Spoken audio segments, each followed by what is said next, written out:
நம்ம தலைவர் super star Rajinikanth அவர்கள் இப்போது நேரு இண்டோர் ஸ்டேடியத்துக்குள்ளே வந்துட்டாங்க. தலைவர் கார்க்குள்ளே இருக்கும்போது, தலைவர் நேரு இண்டோர் ஸ்டேடியத்துக்குள்ளே வரும்போது ரசிகர்கள் புகைப்படம் எடுத்திருக்காங்க. அது இப்போ இணையத்தில் வைரல் ஆகிட்டு இருக்கு.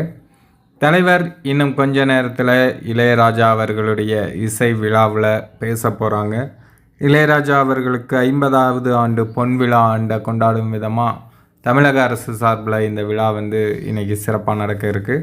தலைவர் ரஜினிகாந்த் அவர்கள் தான் இளையராஜா அவர்களுக்கு வாழ்த்துரை வழங்க போகிறாங்க. அது மட்டும் இல்லாமல் இந்த விழாவில் கமலையாவும் பங்கேற்க போகிறாரு. முதல்வர் ஸ்டாலின் மற்றும் துணை முதல்வர் உதயநிதி ஸ்டாலினும் பங்கேற்க போகிறாங்க. இது யார் பங்கேற்றாலும் அங்கே தலைவர் பங்கேற்கிறார் அப்படிங்கும்போது ஆட்டோமேட்டிக்காக அந்த விழா தலைவரோட விழாவாக மாறப்போகுது. அதுவும் இசைஞானி பற்றி தலைவர் என்ன பேச போகிறாங்க, எப்படியும் கொஞ்சம் ஃபன் சம்பவங்கள்லாம் சொல்லுவாங்க அப்படின்னு ரசிகர்கள்லாம் ரொம்ப ஆவலாக எதிர்பார்த்துட்ருக்காங்க தலைவரோட ஸ்பீச்சுக்காக.